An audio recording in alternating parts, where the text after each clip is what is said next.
Hello everyone, and welcome back to Alpenglow. This is episode number 9, and today we're going to be finishing off this southwestern portion of the city that we've been working on across the last few episodes. And so what that means is we're going to be doing some road building here. For example, right now we're doing this sort of split diamond interchange. I figured since these would pretty much only service a very small number of people, they wouldn't really have the budget in it for a full diamond interchange, so they just have those very basic on and off ramps. And that's something I've seen occasionally on freeways, is that they'll have basically single ramps or just a set of on and off ramps to access a neighborhood. And if they needed to go in the other direction, which a diamond interchange would normally allow them to do, they would just have to drive a little bit farther. And just really quickly there, we hopped over onto the other side of the neighborhood and we hooked it up to the road that's sort of between a freeway and a large arterial road. And now we're kind of in the middle of this neighborhood area, and you can see at the bottom of the screen there's that road that comes in from the south, and that's just a normal 2-lane freeway that leads into that fake suburban area that I mentioned last episode. And then the other 3 roads that come out of it are kind of the main roads for this neighborhood. And then I usually like to go through and just make sure all the speed limits are right. And since this is a lower density, suburban-ish sort of area, I just wanted to go through and make sure that people weren't speeding through. And also when you lower speed limits like that, cars are going to be less likely to take that as a through route because they like to take roads that have higher speed limits so they get to their destination faster. So that's a good way to kind of control what sort of traffic goes in and out of your neighborhoods. And then I just quickly redid that split diamond there to match up with this main road. Even though the road system in the area is like a little bit funky and really not a grid at all, I did want the main roads to kind of feed into one another. And then really all these twists and turns off of it just serve to try to keep people from using it as a through road, which is really the point of this whole road layout for this area. Okay, I'm going to let you watch me finish off this split diamond interchange here, and then we're going to watch some houses pop up in this area, and I will see you after the end of the segment. Enjoy.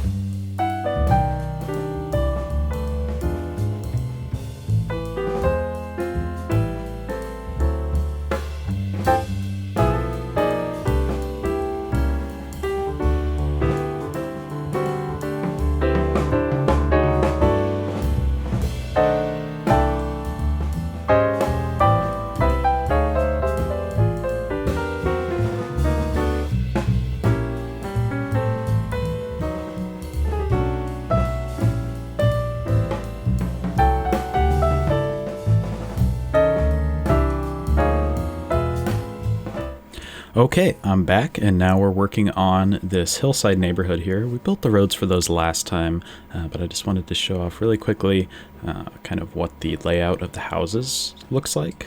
And of course now we're filling it in with trees up to the tree line on the mountains.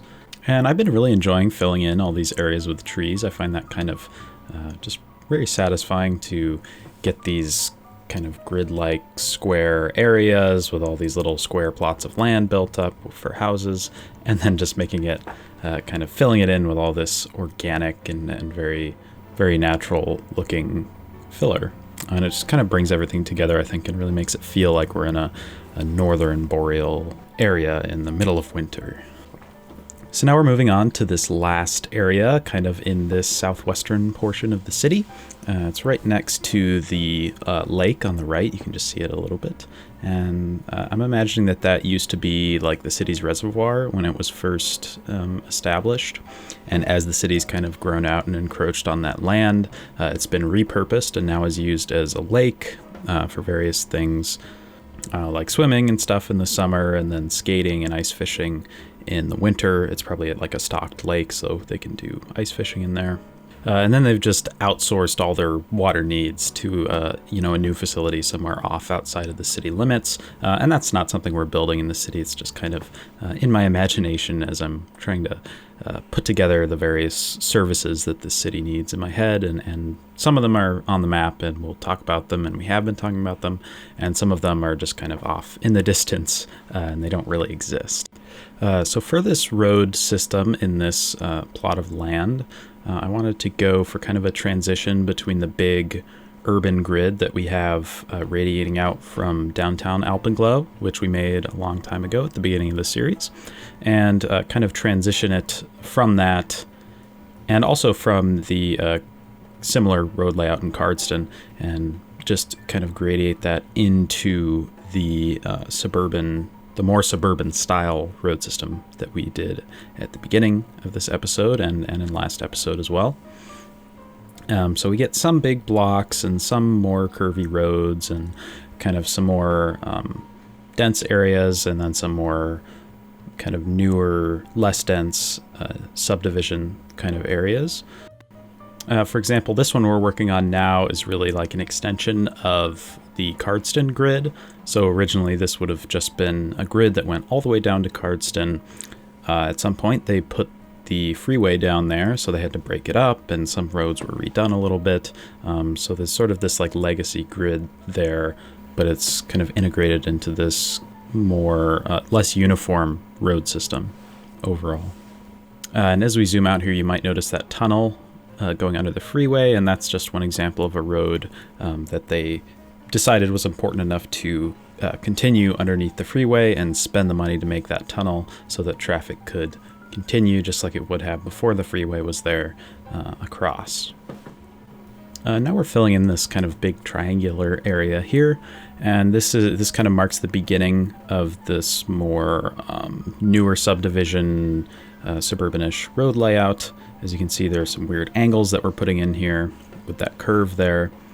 And I'm imagining that this was either undeveloped before the freeway was put down, or it was completely torn up because of just the way the freeway was. Maybe there are a couple roads in there that were originally there, but for the most part, it's a newer layout, and the road hierarchy and layout is done so that it's basically just a residential area that no one uses it for through traffic. And one thing I thought about just looking at that off-ramp there on the Parklow is how you, like if you were going somewhere and you didn't live in this area, you might take that off-ramp and get onto this road, and you kind of look over and see this very suburbanish neighborhood with all these cookie cutter houses, and it would just be kind of like, it's just another neighborhood. But actually having to like sit down and build this sort of road system, it just makes you think about like how much work actually goes into planning these things, whether the actual resulting plan is actually, the best thing for the city. Regardless of that, I mean, there's just so many hours and hours of planning and building and so many ideas that go into it. So one thing I really like about this game is just sort of being able to appreciate more all the effort and ingenuity that goes into building cities, even, the most boring parts of cities like rows and rows of cookie cutter houses. Anyway, now we're moving on, and we're really fully into the lower density, suburbanish road layout, which I feel like I've said that or some variation on that phrase a lot this episode, so I'm sorry about that, but I really don't know what else to call it.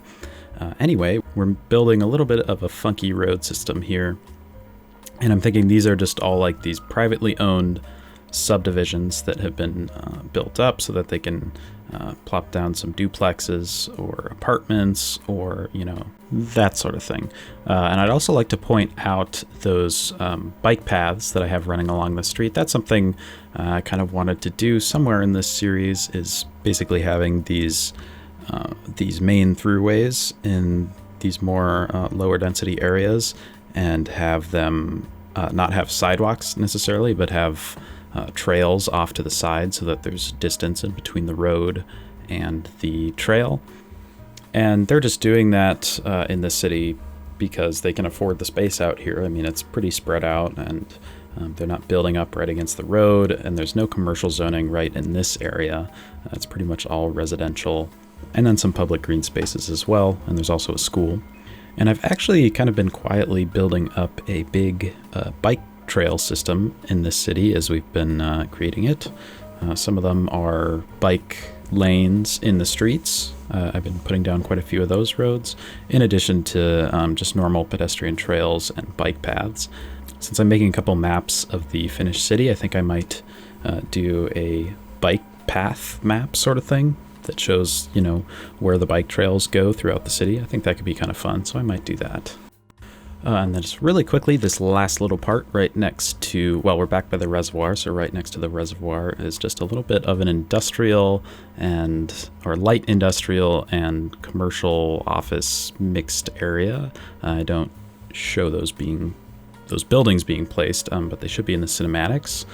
And that's just kind of, again, to mark this transition from a more dense urban area to a not as dense, not quite suburban, but fully residential area, as you can see growing here. And you can kind of take a look and see how the road systems are connected up or not connected. And that's really all I have to say for this episode. So after these guys are done growing, I'm going to make a couple new bus lines to service this area. And then after that will be the cinematics. Thank you so much for watching this episode of Alpenglow, and I cannot wait to see you on the next one. Bye.